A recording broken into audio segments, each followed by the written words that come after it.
Hello दोस्तों, Tata Motors के बारे में इस वीडियो में बात करेंगे। स्टॉक प्राइस लगातार गिर रहा है। इस वीडियो में हम बात करेंगे डेटा के साथ। हम बात करेंगे क्या हो रहा है बिजनेस पर टाटा मोटर्स के। अगर आप इन्वेस्टर है तो मुझे लगता है इस वीडियो में आपको वैल्यू जरूर मिलेगी। दोस्तों, अगर हम इस साल की ही बात करें, अगर जनवरी 1 से अगर हम बात करें तो स्टॉक प्राइस लगभग 80 पॉइंट गिरा हुआ है। अभी आप देखेंगे 418 रुपए के आसपास टाटा मोटर्स का स्टॉक है। लगभग 16% ये गिरा हुआ है। मतलब 2022 में एक अच्छा खासा करेक्शन हमको टाटा मोटर्स के शेयर में दिख रहा है। अब यहां हो क्या रहा है, सबसे पहले तो फ्यूल प्राइसेस देखिए। फ्यूल प्राइसेस तो अभी तक इस मोमेंट पर कांस्टेंट है, आप देख रहे हैं। लेकिन जो हमने पहले भी वीडियोस में बात करी है कि ये एक्सपेक्टेड है कि ये जल्दी ही बढ़ेंगे। ग्लोबल लेवल में आप देखेंगे तो जो क्रूड प्राइसेस है $100 से ऊपर ऑलरेडी हो चुका है। $100 पर बैरल से ऊपर ऑलरेडी जा चुका है।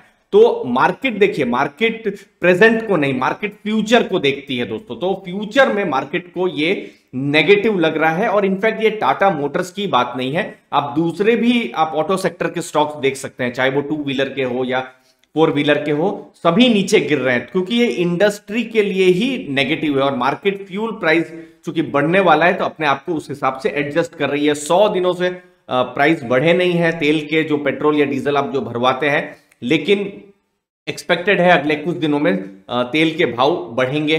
तो भाव बढ़ेंगे तो जो लोग शायद लेने के बारे में, 4 व्हीलर लेने के बारे में सोच भी रहे थे या कमर्शियल व्हीकल लेने के बारे में सोच भी रहे थे, शायद वो पोस्टपोन कर सकते हैं परचेजेस को। तो मार्केट को ये एक डर हो सकता है। दूसरा, रॉ मटेरियल देखिए, जब भी कोई एक कार या कोई ट्रक बनती है तो मैक्सिमम रॉ मटेरियल उसमें यूज होता है, स्टील है, एल्यूमिनियम जैसे रॉ मटेरियल। तो अगर यहां पर फ्लिप साइड में मैं बताता हूं, अगर आप एल्यूमिनियम स्टील के स्टॉक में आपने इन्वेस्ट किया है तो पिछले कुछ दिनों में आपको बहुत फायदा हुआ होगा। जैसे आप नाल्को की बात कर सकते हैं, आप हिंडाल्को की बात कर सकते हैं, टाटा स्टील की बात कर सकते हैं। अगर आप फ्लिप साइड में अगर आप उनके इन्वेस्टर हैं तो आपने पिछले कुछ दिनों में बहुत पैसा कमाया होगा। क्यों? क्योंकि ये जो रशिया और यूक्रेन का जो इशू चल रहा है, तो रशिया जो है एल्यूमिनियम का एक 6% का पूरा ग्लोबल लेवल में सप्लाई करता है। सैंक्शंस लग गए हैं तो एल्यूमिनियम के प्राइसेस बढ़ गए हैं, सेम स्टील के प्राइसेस बढ़ गए हैं। तो उसकी वजह से इन सब कंपनियों पर पॉजिटिव इफेक्ट पड़ रहा है। लेकिन नेगेटिव इफेक्ट किस पर पड़ रहा है? जहां पर एल्यूमिनियम और स्टील का यूज होता है, जैसे गाड़ी बनाने में, तो वहां पर एक बहुत बड़ी चीज है। तो यहां पर एक जो भी कार बनाते हैं तो उनका भी प्राइस बढ़ेगा, तो इसकी वजह से जो मार्जिन्स हैं वो इफेक्ट कर सकती है। अगली चीज, ये जो इंडस्ट्री है सेमीकंडक्टर के क्राइसिस से बाहर निकल रही थी। सेमीकंडक्टर के बारे में हम बहुत सुन रहे थे, आपने देखा होगा टाटा मोटर्स का भी स्टॉक प्राइस एक पॉइंट में बहुत गिरा था, क्योंकि सेमीकंडक्टर्स की अचानक से जो सप्लाई है वो कम हो गई थी। तो सेमीकंडक्टर को लेकर भी अब थोड़ी चिंताएं हैं, क्योंकि 2 इंपॉर्टेंट कंपोनेंट होते हैं सेमीकंडक्टर के, पैलेडियम और नियॉन। तो रशिया पूरी दुनिया में 40% पैलेडियम सप्लाई करता है, और जब नियॉन की बात करते हैं, नियॉन गैस की, तो 70% यूक्रेन से सप्लाई होता है। तो और दोनों ही कंट्रियां अभी लड़ाई में है। तो इनका जो एक तरीके से सेमीकंडक्टर जो कंपोनेंट है, फिर से एक क्वेश्चन मार्क आ गया है। चीजें बहुत हद तक सामान्य हो रही थी Q3 में, जनवरी फरवरी सब कुछ सामान्य हो रहा था, लेकिन एक नियर टर्म में फिर से एक थ्रेटनिंग जैसी सिचुएशन हो गई है कि फिर से अगर सेमीकंडक्टर का क्राइसिस आएगा तो भले ही डिमांड है, भले ही बुकिंग्स हैं, लेकिन सप्लाई नहीं कर पा रहे हैं। और सेम चीज हमको JLR के केस में मिला था कि उनके पास रिकॉर्ड बुकिंग थी। आप पिछले कुछ महीनों का देख सकते हैं, रिकॉर्ड बुकिंग उनके पास थी, लेकिन वो गाड़ियों को सप्लाई नहीं कर पा रहे थे। तो ये एक थ्रेटनिंग वाली सिचुएशन है। तो ये सब एक्सटर्नल सिचुएशन है जो बहुत हद तक टाटा मोटर्स को इफेक्ट कर रही है। और उसके साथ साथ दूसरी भी जो कंपनियां हैं आप देख सकते हैं, उनको भी इफेक्ट किया हुआ है। लेकिन अब हम टाटा मोटर्स की बात करें तो एक चीज इसमें से जो बाहर के निकल के आ सकती है वो है इलेक्ट्रिक व्हीकल्स, जिसका एक्सपोनेंशियल ग्रोथ अब हो सकता है। हमने देखा तेल के अगर प्राइस बढ़ते हैं, इन सब के कारण से जो इलेक्ट्रिक व्हीकल्स हैं, जहां पर ऑलरेडी 81% का मार्केट लीडर है टाटा मोटर्स, अभी पॉजिटिव वर्ड ऑफ माउथ है, नेक्सॉन जैसा। तो ये सब कुछ पॉजिटिव चीजें हैं।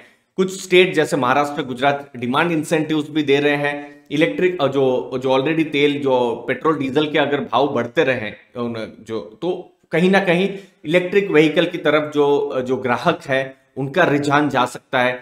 तो ये एक इंपॉर्टेंट एक ट्रिगर हो सकता है जहां पर ऑलरेडी विनर बनकर टाटा मोटर्स आ गया है। ये एक इंपॉर्टेंट चीज है।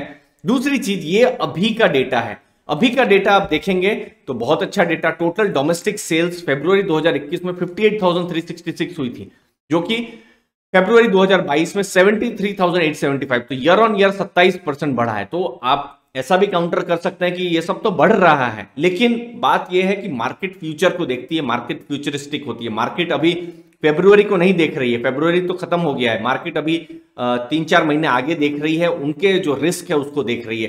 तो जितना रिस्क सोचा जा रहा है उतना बड़ा अगर रिस्क नहीं हुआ तो फिर स्टॉक प्राइस पर पॉजिटिव इफेक्ट भी पड़ सकता है, बिजनेस पर पॉजिटिव इफेक्ट पड़ सकता है। बिजनेस ज्यादा इंपॉर्टेंट है। अगर आप कमर्शियल व्हीकल्स की बात करें तो 11% का ग्रोथ है, 33,859 से 37,552। तो कॉमर्शियल व्हीकल जो बड़ी गाड़ियां हैं, जो बड़े, जो आप बसेस को ले सकते हैं, कॉमर्शियल व्हीकल ट्रक्स को ले सकते हैं, तो वहां पर भी बिक्री हो रही है, अच्छी हो रही है। लेकिन क्या तेल के भाव बढ़ जाएंगे तो क्या यहां पर डेंट आ सकता है? वो मार्केट अभी भी सोच रहा है, देख रहा है, उस पर एक तरीके से अपने आप को एडजस्ट कर रहा है दोस्तों। लेकिन अगर इन सब में अगर किसी को फायदा है तो इलेक्ट्रिक व्हीकल को। फरवरी में 2846 गाड़ियां बिकी है।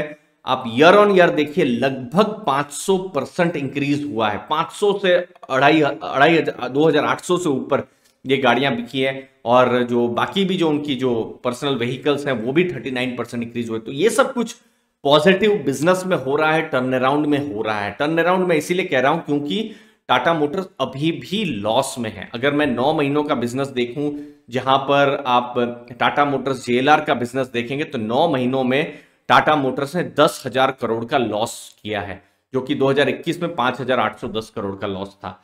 मार्जिन आप देखेंगे तो 0.3% नेगेटिव है।